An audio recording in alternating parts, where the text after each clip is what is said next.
Leeds are falling apart. I'm not going to do that. I'm not going to do that. I'm sorry. I'm sorry, Leeds fans. So, yeah, we've done it again. We've managed to pull off another unlikely win away from home against a big team. Another 1-0. We've still not conceded for 10,000 minutes. So around about that anyway. So yeah, another 1-0 win, just like the West Brom game. Battling performance. Leeds were by far the better team in the first half. They took the foot off the gas in the second, let us in a little bit. Bit of a mistake from their centre-back, which Billy Sharp got onto, played Basham in, scored, but we'll go back to the start. So we started off slow.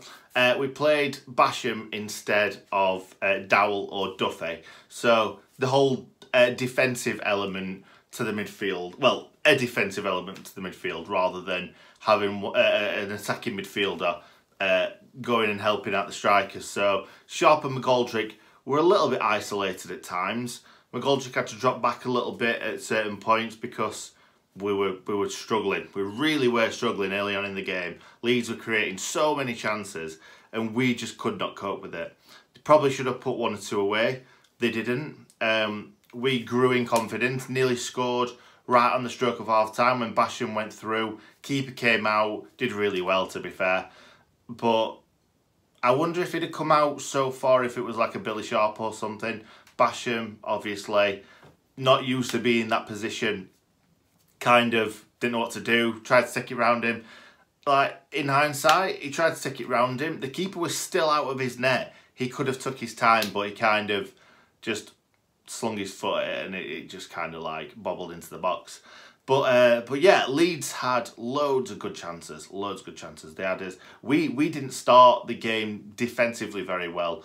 We were a bit sluggish. Jack O'Connell got caught out a couple of times. Egan looked very nervous on the ball. They all looked really nervous on the ball, actually, other than Baldock. Baldock and Stevens looked very good. Even Fleck and Norwood were a little bit panicky. But I think that's mostly because Leeds made us play that way. Leeds were on us straight away like we do to teams. And we didn't really like it. We don't like that. Norwood didn't really get a chance to get into the game at all, I didn't think. The only real chance that Norwood had to show what he could do was the free kick that hit the wall in the second half? First half. So yeah, Leeds were the better team throughout, I thought. We had little bits and pieces which we obviously took advantage of. So I can't really say much else. We were good at what we did. Wilder had a game plan, obviously. Wilder wanted to contain Leeds for most of the game. They didn't have a shot on target the whole game. That just proves how well we defended and Leeds didn't take the chances. So yeah, we defended well after the first kind of 20 minutes of a little bit of getting caught out a few times. So we did well on the whole defensively from that point onwards. Like I said, Leeds had a lot of the ball, way more of the ball than we did, but we took our chance when we got it. We also had a couple of other chances that we didn't quite put away, but we didn't have many. And that's the difference between the teams at the top and the teams at the bottom. The teams at the top, when they get a chance, they put it away, and that's why they're at the top. And that's what we did against West Brom. That's what we've done against Leeds. So we'll see what happens now. As I'm just speaking, Norwich have just taken the lead against Rotherham, which is a little bit annoying because I thought Rotherham might have put in a shift today. They might still do. They might still come out with a result, but at the moment Norwich are in front. But like we've got to aim for that top spot. We've got to aim for that top spot. Just keep trying to win. Keep concentrating on ourselves, and you never know what could happen. You never know. Leeds might. They might bounce back, they might not. Let's see what happens. But we just need to concentrate on ourselves now. Obviously, it was great to see Basham get on the score sheet because Bash puts in so much effort. And he had a bit of a poor first half, I thought, in my opinion. I thought Craney was absolutely outstanding today. Did everything right. Even the fouls that he committed, he did right. Because it was kind of one of those things where if you didn't make that foul, they could have gone away and created a good chance. So Craney did everything perfect. What stuck in my mind about Craney was right towards the end, Leeds were on the edge of the box, a couple of quick passes, and they, I forgot his name now, Tyler Roberts, I think it is, was through. Craney just came across, nice and calm, and just let it go to Henderson.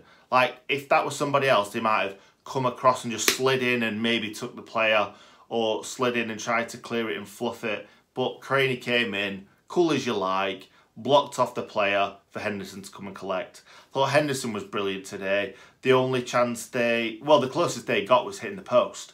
And again, you ride your luck. When you're at the top, you ride your luck. Against Brentford the other night, they hit the post. That was the closest they came. Leeds have hit the post today in quite a similar position as well. So yeah, we're definitely getting a bit of luck. We definitely deserve the luck, and yeah, the Wilder bus keeps rolling on. Let's see how far it can take us. We're second in the league now. It's in our hands, but let's hope we can keep on winning. Maybe even try and challenge Norwich, hopefully. But it's very, very tight. Before the start of the Norwich game, there was 1 point between us and Norwich and us and Leeds. So it's still really tight. Even if Leeds win today, we're 4 points behind them. There's still loads and loads of points to be won, points to be lost. Let's see what happens. Fingers crossed for the Blades to keep on going. Gary Medine obviously got a 3-match ban from the Brentford game, so he's going to be out for another 2 games. But right now, we are playing great football. Well, not as much today, but we are playing very good football and we are managing games very, very well. Look at that Brentford game. We went and had 10 men for more than half the game and saw it out and obviously scored a goal at the end. And Brentford are probably the best passing side that I've seen at Bramall Lane this season. Go away to Leeds, massive game. As Pontus Jansson said, biggest game of their season, maybe of their lives. That's what he said, actually, weren't it? And I've not actually gone on to that. Pontus Jansson obviously got injured, looked really bad. If they'd have had a sub left, obviously he would have been off, but there wasn't much you could do about it. I felt a bit sorry for him. And they kept passing him the ball. Why are you passing him the ball? He's injured. He's obviously injured. And then, is it Kiko Casilla got sent off right towards the end? Definitely sending off. But I was just screaming to Billy, just shoot. Because he had the ball. I know it was difficult, but the keeper wasn't in his net. It was miles out. I just wanted him to just slide it kind of past him with his left foot. But that would have made the last kind of 5 minutes a lot easier. But anyway, thank you very much for watching. The Wilder bus keeps on rolling. As I've just said, let's do this, Blades.